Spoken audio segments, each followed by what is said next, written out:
welcome all to this discussion, this group presentation today with the Reunion Project. And we will be talking about self-care today and a couple of things about how we've been in this pandemic for the last 2 years and what it has done to us and how we are finding ourselves still processing it and still looking at a brighter, hopeful day of the day when this will be over. So I'm going to introduce myself first, and then I'll allow the panelists to introduce themselves. My name is Jeff Haskins.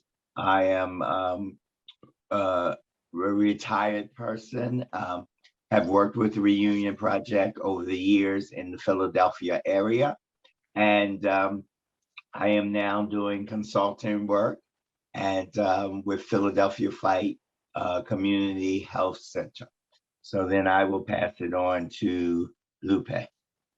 I'm Lupe Diaz. I have worked in the HIV field since I was 20, straight out of college. I am a contract worker at AIDS Care Group in Delaware County. I've, like I said, worked in HIV for about 20 years. Of those 20 years, 7 was in mental health, and within that gap, 25 of those years, I have been a user of mental health. What's a good word for it? Services. Services. Thank you. There you go. Like when I'm under pressure.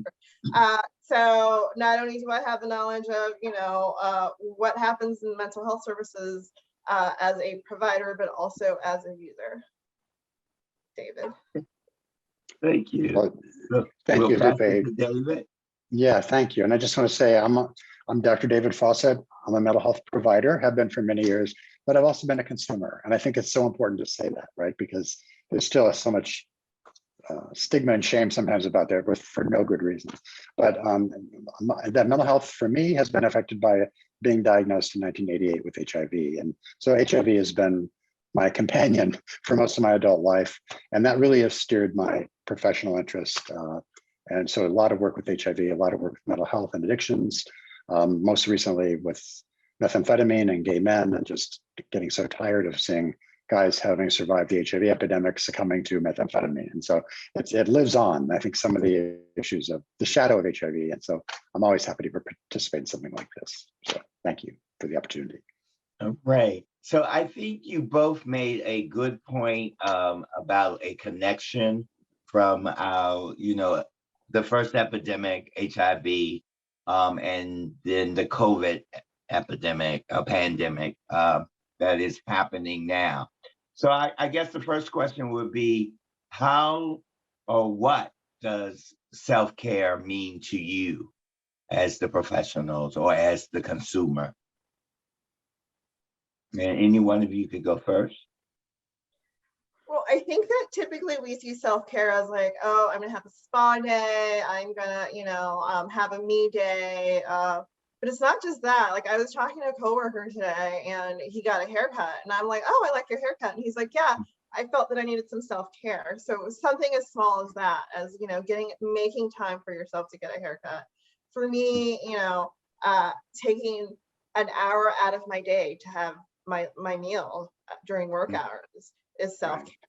Because I know that if I don't have that meal, like, I'm gonna eventually crash and I'm not gonna be a great human being, that I'm not going to be able to do everything that I need to do.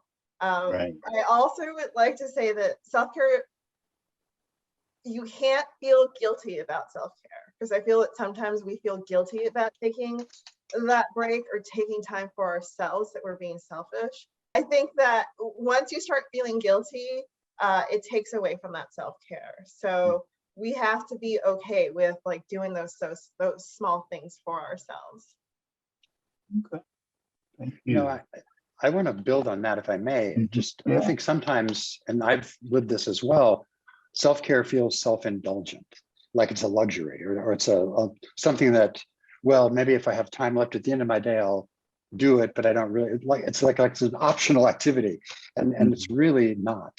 Both for our physical health and our emotional health, our spiritual health. We need to address that and take care of ourselves. And for me, not only is it, I love the haircuts, eating, because how often do I work at my desk and like not really take the care of sitting down and being present? But for me, the other aspect that I think is critical is connection, human connection, right? I need to get out and be connected to other people. And I think that's where the pandemic really did a number on all of us. But just that ability to be a connected human being is so affirming and healthy for me. Yeah, I think, you know, there's a lot of people, I mean, the pandemic has brought some isolation and, you know, lockdown and being in the four walls. And there has just been, I know for me, I had to just get out and walk around the block because I had gotten into, and I thought I was doing self-care, got into just sitting in the house for 10 days and never coming out, like, and the anxiety and stuff really got me there. So my self-care rituals have kind of been, you know, a mindfulness, meditation, and like you both said, do something for you first, you know, and so that's been part of my ritual too. So after the 2 years of navigating a pandemic, what can we do to address isolation and strengthen or rebuild our support networks? I can, Go ahead, Dave. okay. I just, again, this is something that I've been struggling with my own clients, but also personally. And I think everybody is trying to figure out how to break out of this bubble that we kind of put ourselves in to survive, but in really like a prison cell in a way, because we were cut off from each other. Thank God for Zoom. You know, it certainly helped, but it's not like a real human connection, person to person. But so I think for me, at least, it's been a process of fighting a little bit of the sense of agoraphobia. It's like there was a lot of resistance to kind of going outside. You know, you mentioned sitting in your house for 10 days. I mean, I did that too. That was like common. And I was working, I was very productive, I was doing stuff, but I didn't have my normal human contact. And I think I kind of started to drift a little bit in weird ways. And so when it came time to like re-engage with the world, I really had to fight this urge to like walk out my door. It was really strange to me. And so now it's gotten easier, but I still feel that a lot of my really close friendships that they kind of withered over those 2 years. We're still talking, we're still friends, but it's going to take a lot of tending and care, I think, to reestablish those and to create new ones. Because I had underestimated the impact of those relationships being idle for 2 years, basically, without that face-to-face contact. I have a hard time just remembering that. I think because Zoom kind of got us like, okay, we're in a meeting, like let's just get to the point. I walk into a room and I just start telling people what I need, and I've had to relearn how to say, "Hi, how are you? I haven't seen you in a while." That's great. Yeah. So like, it's just, for me, it's like relearning how to be polite, how to be social. And it's hard, like getting back to that, because I think that some of that died with us. I think one of the things that I did when I started, I'm an introvert, so I could, be without people for days. But there was a point, and I think we all, like some of us might have gotten to that point sooner than others, where I realized I need human interaction. Like I was, when the pandemic started, I was single. So like I was in this house with 2 cats, a dog, and the turtle. But just me, like I wasn't communicating with anyone besides Zoom. Like it eventually got to me. So I had to venture, weigh the options of like the fear of possibly getting COVID, or the fear of, my mental health, going haywire. So I eventually reached out to people, and it was, meeting at the park where we were far away. some of my closest friends we were like, well, we know that this is, you know, the time that we know that if you'll have COVID, when we didn't know that much. So we would schedule seeing each other once a month. That way, you know, we knew that we were all okay. And it was at the beginning, you know, all outside, but it was working really hard to keep a lot of those friendships open and talking and communicating, because you do lose a lot of that when you're not. Yeah. It's like riding a bicycle. Like, it's still there if you haven't ridden the bicycle in a while, Yeah. but you lose that knowledge. You're not using it like on a daily basis. And both of you made me remember, and I think I take it for granted that my group, my inner circle group of friends, we had to come out every night, every evening after the day's work, and like just connect and sit on a wall. That's what we did every night. And just sit on the wall till stuff opened up, and then we could go back inside. So like you're saying, connection, being with people, that was really important. So thank you both for that. So the next question is, how do we best go about ensuring that we are caring for all aspects of our health and wellness, including physical, social, emotional, and spiritual?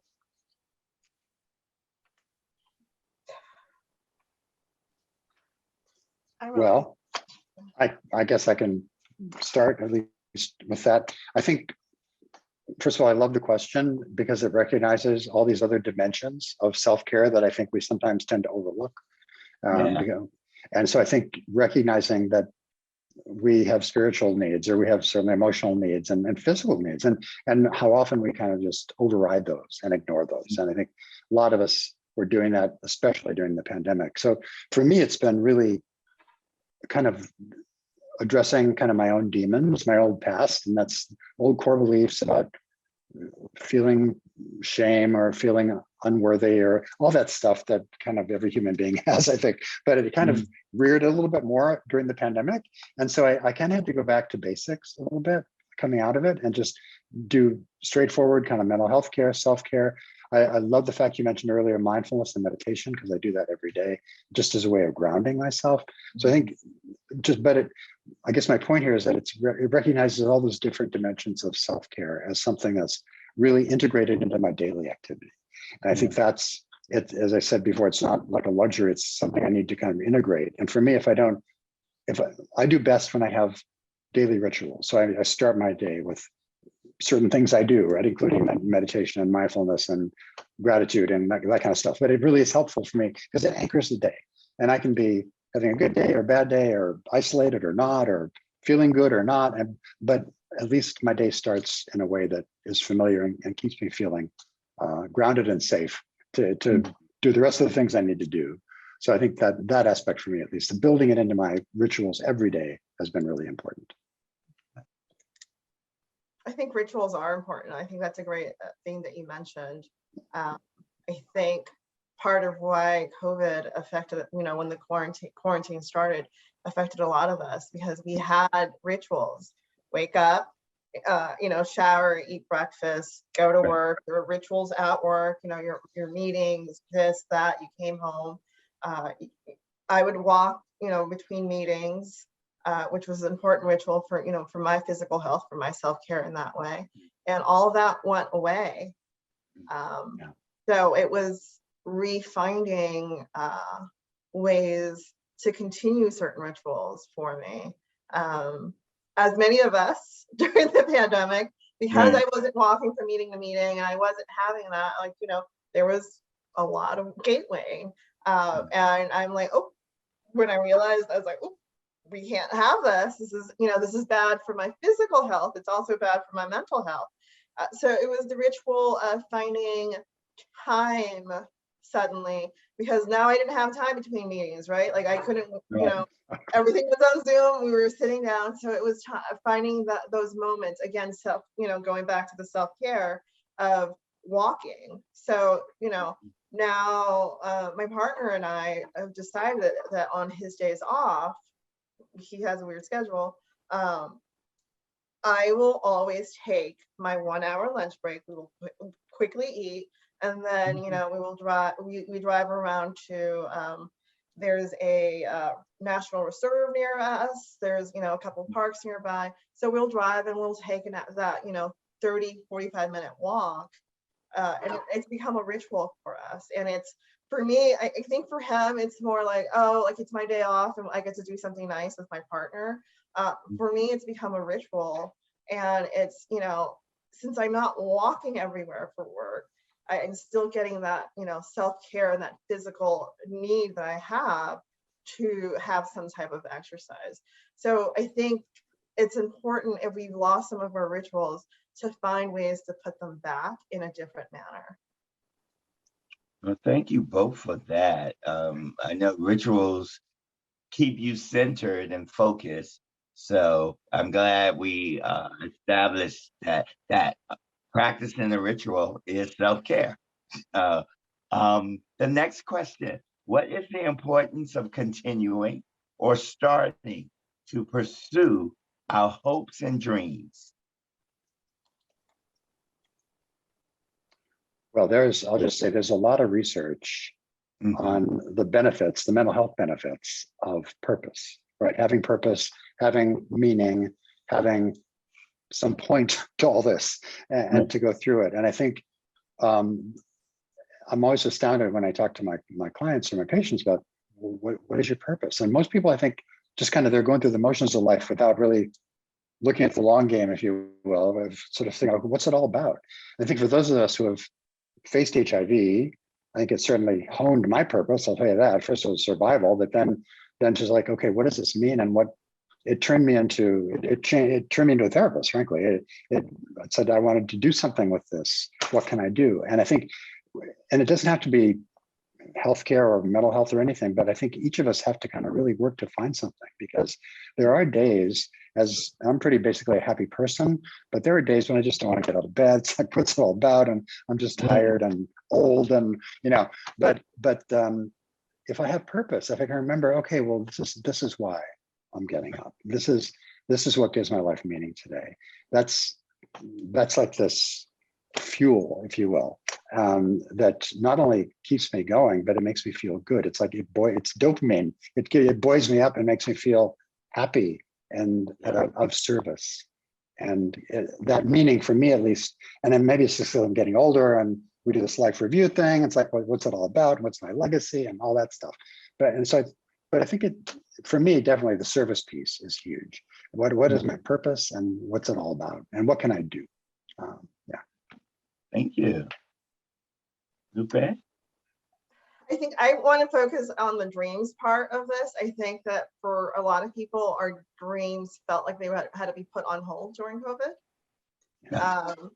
Like we all had these ideas, like, some of us wanted to travel. I had just started a business when COVID started, and, then like 2 weeks after I started my business, I was like, so for me, like one of the employers told me, we were going to have you do this, but you told us, I remember before, like, COVID started, I was told, we like you to focus on a lot of like prep stuff and helping us with that, and, helping us get some referrals and getting people in. And I was just like, oh, that's great. I'm great at this. And like, my little heart was like, yeah, but before I left this job, like I was working on like starting this food program. So I was like, can I have like 1 hour a week where I can focus on this food program? Because that's always been my, one of my dreams, that I want to help people that are having food insecurity not be as insecure with their food. So I was like, I just want 1 hour. And then, COVID hit, and like my dream of having my own business kind of like, I was like, And the next thing I know, like I'm getting calls from restaurants and places, and they're like, we have all this food and we don't know what to do with it. Like we've heard that you were doing something, and because I asked for that 1 hour a week, I was able to then tell the agencies that I was working with, like, hey, I'm getting all this food.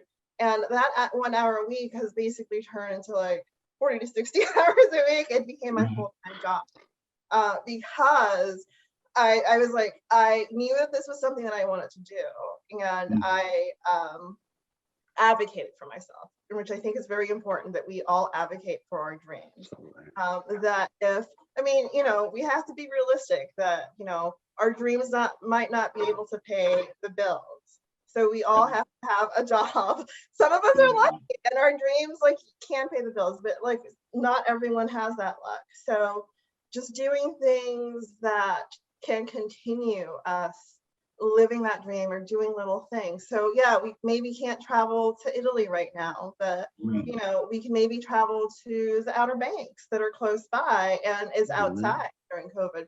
So not giving up on our dreams just because, you know, obstacles such as COVID has come by, that finding like smaller ways to do that, you know, to live your dream, so then you can continue living it when the opportunity comes, when those barriers aren't there. And Lupe, I just want to say, I love what you said, because the way you built that food thing, it was, you took an hour a day, but it kind of grew, right? I think very often with our dreams, we kind of say they're so big, I'll do that someday, but we don't figure out a way to like do a piece of it today. And I think by doing it that way, it makes it start to happen, and it's not constantly being pushed into the future. I love that. Yeah, and I think it's important to realize, like, because, you know, dreams can be scary because they're so big sometimes, and it's small bites. I think small bites make this thing come true, it could happen.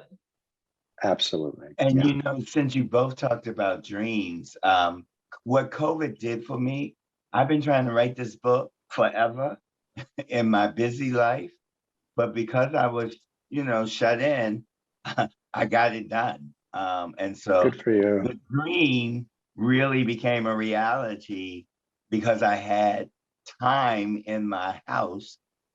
As Lupe said, take an hour out of the day and concentrate on the book. And before I knew it, it was 2 years past, and you know, it's in the manuscript form. Now it's got to be produced, you know. So great. You can whittle down at those dreams. And so we have this other question, the second part to that question, which is how can we get on that place of being able to follow our passion? And Lupe, I know you're bidding at that one because you were starting your business when COVID did, and that was your passion. So go ahead. So I think it's going back to that, like not being afraid, not like, you know, not like, oh, this is so big, taking those small bites. For me, my partner said this the other day. We were talking about something, and he said, you know, I can compare myself to people that are great, and then let that scare me and stop me from doing things. Or he's like, I can learn from these people that have done the same thing that I want to do and are great, and let that help me pursue the dream that I want. And, you know, we all have this fear that everyone around us is better, that like everyone knows what they're doing, and that they're all adults and we're not. And I think that stops us sometimes from pursuing our passion and our dreams. So for me, it's not comparing myself. You know, I love painting. I'm not trained. I can compare myself to my best friend, who is a college professor of, you know, of the fine arts. She has a gallery open every March. She's amazing. Like, you know, I've gone to her studio. I can compare myself to her, and you know, I can completely and utterly stop because I'm never going to be as great as she is. Or I can do what I've learned to do with her, like stop being scared and like, hey, I saw you do this technique and I really would like to learn it. And, you know, ask her how she does it. And it's helped me get better at my art. Again, I'm not going to be as great as she is. I'm not going to, if I, you know, I'm a writer, I'm never going to be Jane Austen, who I love. But I can learn from them. So not comparing ourselves, not being afraid of, again, like, oh, this is so big that like it's gonna like overtake everything and I'm gonna fail. Like, just take those small steps, those small bites that David and I were talking about earlier. And I would just build on that, same idea, maybe just slightly different language in the therapy language, but to really work on any negative, what I call negative core beliefs I have about myself. It's like I'm somehow undeserving or unworthy or unlovable, or all that negative programming that we get, which just really just is like a braking mechanism for us kind of fulfilling all these things we want to do in our lives. And so really challenge that. That's not true, right? And I love affirmations. I didn't mention those before, but affirmations are a great way to start to rewire some of those negative core beliefs. Yeah, and I think you both are talking about positive talk. You had to work at being positive through these last 2 years. You had to, Right. as you mentioned, David, like, some days you did not want to get out of bed. Some days you did not want to go to the computer. And Lupe, like you were saying, with whatever you could, whatever your passion was, that you stayed with your passion on a daily basis. And that got people through, because it was traumatizing, this pandemic. Right. And we all had to cope with trauma. And at some way, we had to come with a way that we could feel safe, and we could also feel good about ourselves during this time. So we have a few more minutes. And I just like, if you were going to leave one thought to this audience around taking care, self-care, what do you do for you? What would you tell them?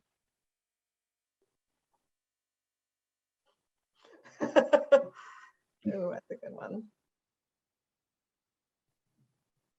Well, I would say, to borrow something, I guess, from Nike, just do it, right? Just open your door, walk out, take action, and take the next step. Do the next thing.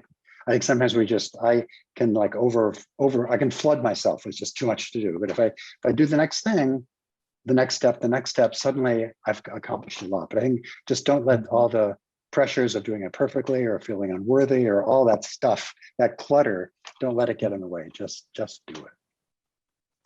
I like that. I think I'm going to go with what we all hear right before we take off on a flight. Please put on your oxygen mask before helping others. Where it's important, going back to where we started with the self-care, we can't take care of others. We can't do these dreams that we have, our passions. We can't do any of that if we're not taking care of ourselves first. So we take those self-indulgent moments, or at least what feels like self-indulgence, take care of ourselves, meet our needs, and then we can flourish from there and assist others, continue our dreams and our passions. Wow. I think you both ended it on a very good note. There were so many pearls of wisdom and gems of knowledge there for people to really start to begin as we move forward out of this, to start taking inventory and being self-aware and being connected to themselves. Especially the question about, and as David pointed out, that we are including spirituality now. I mean, we're not just doing mind and heart and finances, but now we're looking at the whole person and how the whole person can take care of themselves. So I do appreciate it, enjoy talking to you, and I hope the audience also enjoyed it. And someone will come on next and tell you what the next steps are. So thank you, Lupe, and thank you, David. Thank you both. It's a pleasure.